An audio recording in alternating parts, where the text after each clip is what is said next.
Hi everyone, Ryan Kershaw here. I'd like to share with you something simple that I teach my students that can help you with your music playing and your music career. And it's my 6 steps to success in life and music.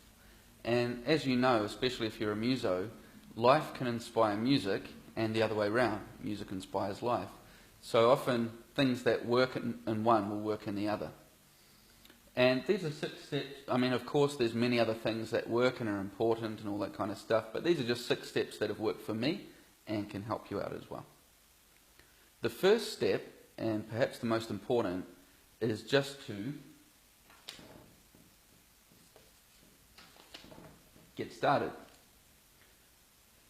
Not getting started is perhaps the biggest obstacle to most of the things we want to do in music, whether it's forming a band or contacting that person. That might be a little bit intimidating. It's like anything. If you want to lose weight, often it's just getting started and calling the gym or ringing up that kickboxing coach. That's the hardest step. Once you do that, you get the ball rolling and action starts, whereas that's where the results are, is when the action is applied. So getting started is important, whether it's forming a band, going on tour, moving somewhere else with some musicians. Think about it in your own life as well, and maybe where you need to get started with something. And as we go through, I'm going to give you a little short, easy task or exercise that you can do with each step. But that's number 1, is to get started. Step number 2 is to unite. Most things take other people, so it's very, very hard to do anything alone. Even if it's you that's putting all the effort in, and it seems like it's just you that's doing all the work, for anything to work involves other people. It could be other people that you need in a band, or a choir, or an orchestra, or a jazz band. It could be someone in the business, such as a manager, or a booker, or an agent. Even down to the materials that you use, it takes someone else generally. I mean, if you think about something that seems so small, like a pen, it can be a really important thing. If that's what you write with and put all your ideas down with, and chances are you don't make pens. So it took someone else to come up with the idea. It took someone else to come up with that brand name pen or come up with the materials. It took other people again to drive the truck that brought those pens to the shop. It took other people to make that shop that sells the pens. I mean, it can sound silly, but it's really true. It's a whole process. So it's the same with your music. It's always going to involve other people. And the step is to unite. And there's different ways to do that, but basically it's just get around people. And that can be a big step for musicians too, because as creative people, often that can be daunting. But it's really just hanging out with people that you like, people that are on the same wavelength as you, that want to do good things with music. It can be through organizations, and there's different publishing organizations, there's different management organizations, so places that can help you with your music. Or it could be with a Facebook group or page of people that are like-minded, like I say. So see how you can unite with other people that are into the things that you're into. The third step is to invest. And investing doesn't always mean money. It can be easy to think of that word and start thinking, well, I'm not into stocks and all that kind of crap, what the hell? But it's not about that. It's about investing energy, time, attention, and often money. Now think about what this means in music. So often musicians want nothing else more than to be successful in their music. They want all this stuff to happen, and it's in them. Every second of every day they're thinking about it. But wanting it is different to aligning what you do to that. So it's kind of like just hanging around home and being annoyed and angry at everything that's not working versus actually stepping out of your comfort zone a bit and doing something to get that ball rolling with your career. Or you're playing, just you're playing. So think about how you can invest. And like I say, it can just be time, it can be attention, it can be energy, or it can be money. things like setting up a band account. So you put what you do have each week from each band member into the account, and gradually that builds up, so then you have some funds there that you can use for a recording or some promotion or whatever you might want. Step number 4 is a massive one.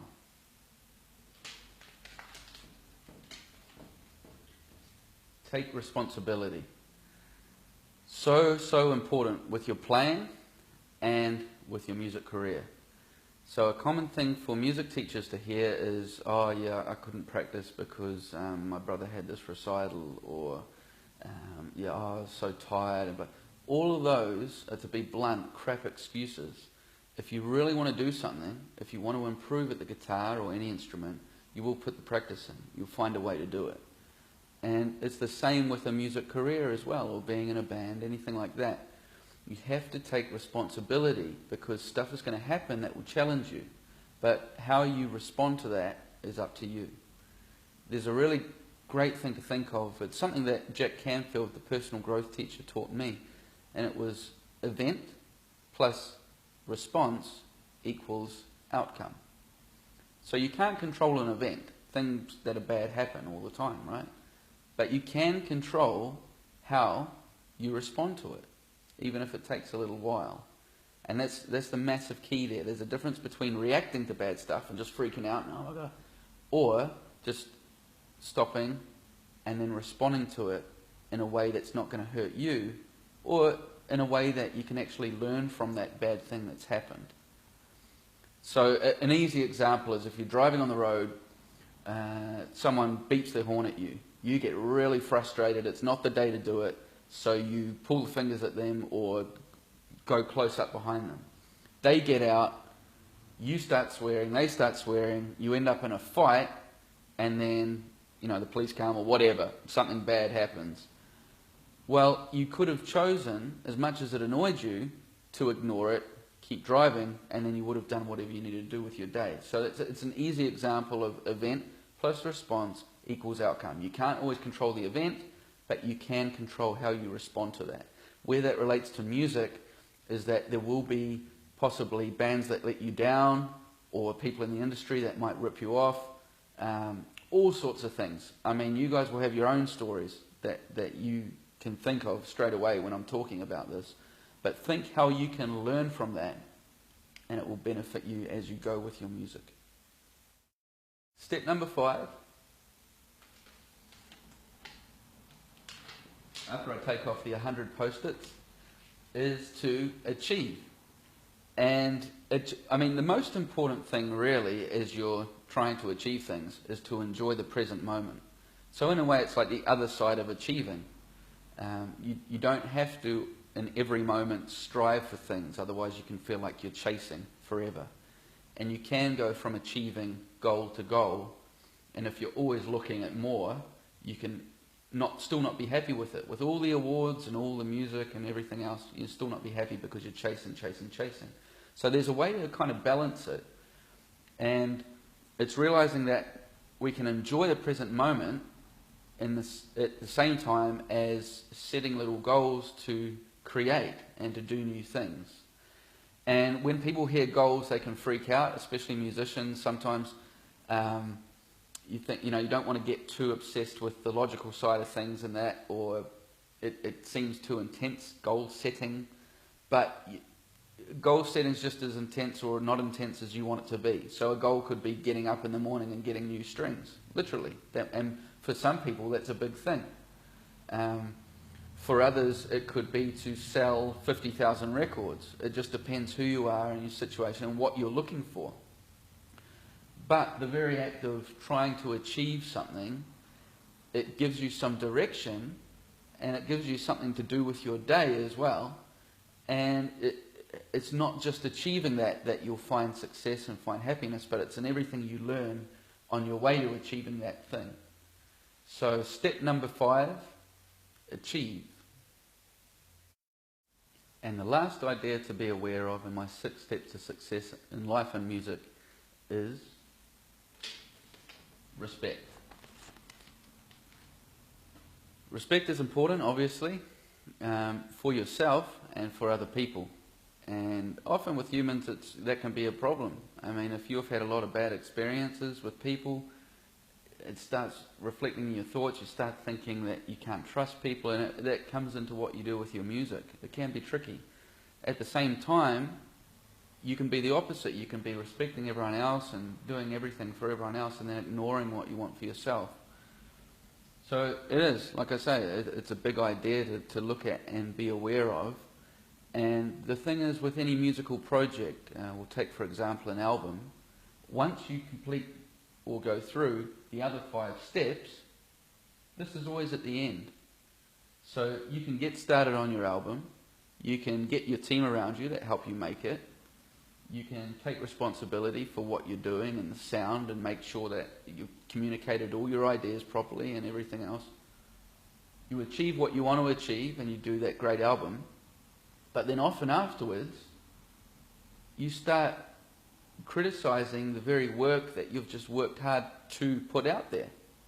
So that's why this last step is so crucial. Once you've got these happening, work on this last one. Respect yourself and respect others.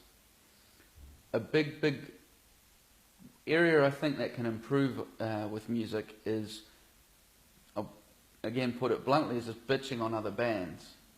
So you see it a lot in underground rock communities where it's like that guy hasn't got the right haircut, or that guy's posing, or this genre isn't right,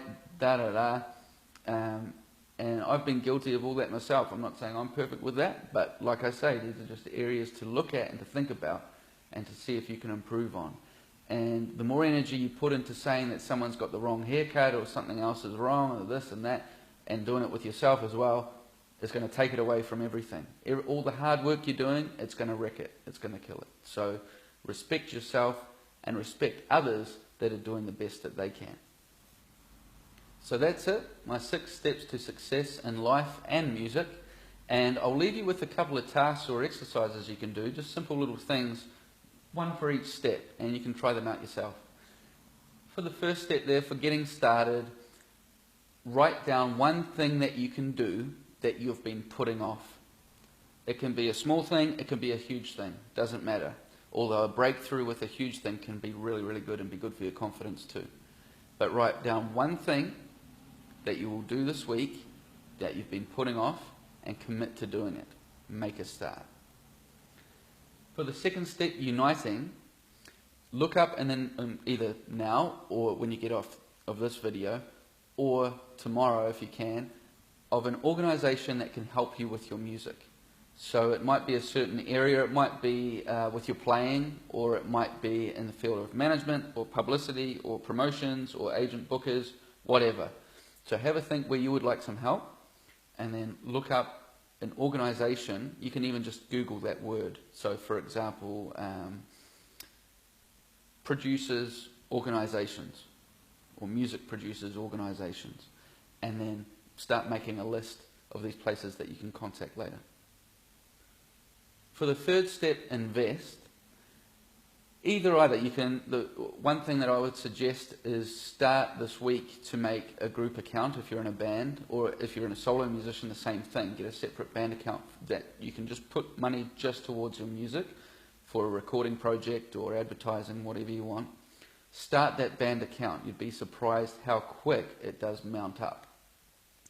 If you can't, and you've absolutely got no money at the moment, that's fine, but invest some time.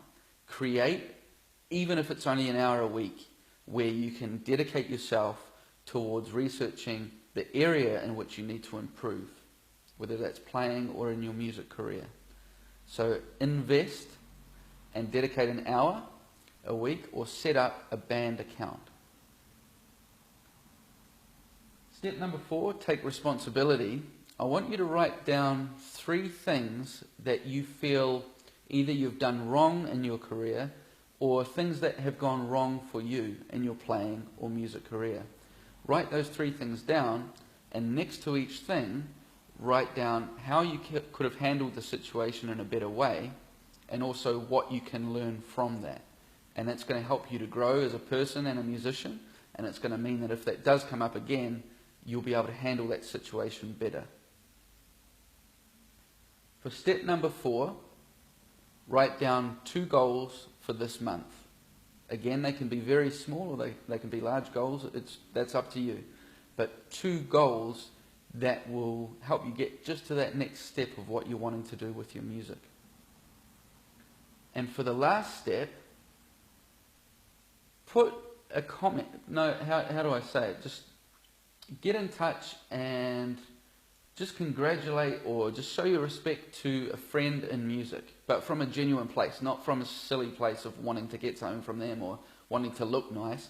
From a genuine place, just say, hey, I like your music, you rock, whatever. It could be whatever you want. But just showing that, because often, we know inside, oh, we love this artist, blah, blah, blah, but we don't always express it. So just do something nice like that, and it means that you're not just always so focused on your own things that are happening, and you're actually, giving some congrats to other people. So show some respect. And also, have a look at what you've done so far, and be proud of what you've done.